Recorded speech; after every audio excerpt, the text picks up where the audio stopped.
দীপা আর সূর্যকে একসঙ্গে দেখে আমার কি যে ভালো লাগছে। ও মামা, বলো না, ওদের দুজনকে একসঙ্গে কি সুন্দর মানায়। হ্যাঁ, সোনা বলে, তোমরা বাবার ফুলমাকে ওরকম বলছো কেন? বাবার ফুলমার বিয়ে হয়েছে নাকি? আমি জানি যাদের বিয়ে হয় তাদের স্বামী স্ত্রী বলে। সূর্যের মা বলে, আসলে দিদারা ভুল করে বলে ফেলেছে। তখন সোনা বলে, দিদারা খালি খালি ভুল করে। তখন দীপা বলে, আমি তোমাকে কারো কথা শুনতে বারণ করেছি না। তখন সোনা বলে, তাহলে বলো ফুলমা, ওই দিদারা যা বলেছে সব মিথ্যে। এসব দেখে সূর্য দীপাকে রেগে বলে, খুব ভালো লাগছে তোমার, তাই না?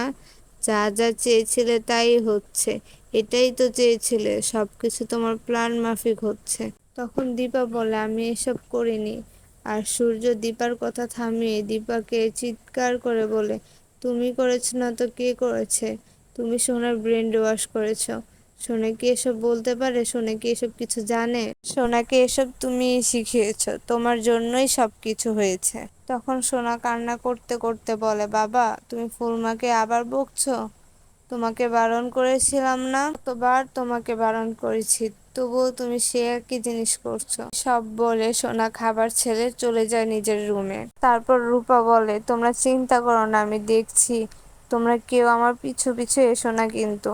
এ কথা বলে রূপাও খাবার ছেড়ে চলে যায়। তখন সূর্যের মা বলে, এবার থেকে আপনাদেরকে একটা কথা বলে দিচ্ছি, এখন থেকে যাই হয়ে যাক না কেন, দয়া করে আপনারা এই বাড়িতে আর পা রাখবেন না। দীপা কিছু বলতে নিলে তখন সূর্যের মা আবার বলে, না দীপা, আমি তোমার কথা শুনে ওদেরকে এ বাড়িতে থাকতে দিয়েছি, এখন আর তোমার কোনো কথাই শুনবো না আমি। বন্ধুরা, আমার চ্যানেল নতুন হলে চ্যানেলটি সাবস্ক্রাইব করে রাখুন এবং ভিডিওটি কেমন লাগছে তা অবশ্যই কমেন্ট করে জানাবেন। আজকে উর্মির জন্মদিন বলে আমি ওনাদেরকে থাকতে দিয়েছি, কিন্তু আর না, আমি আর তোমার কোনো কথাই শুনবো না দীপা, সরি।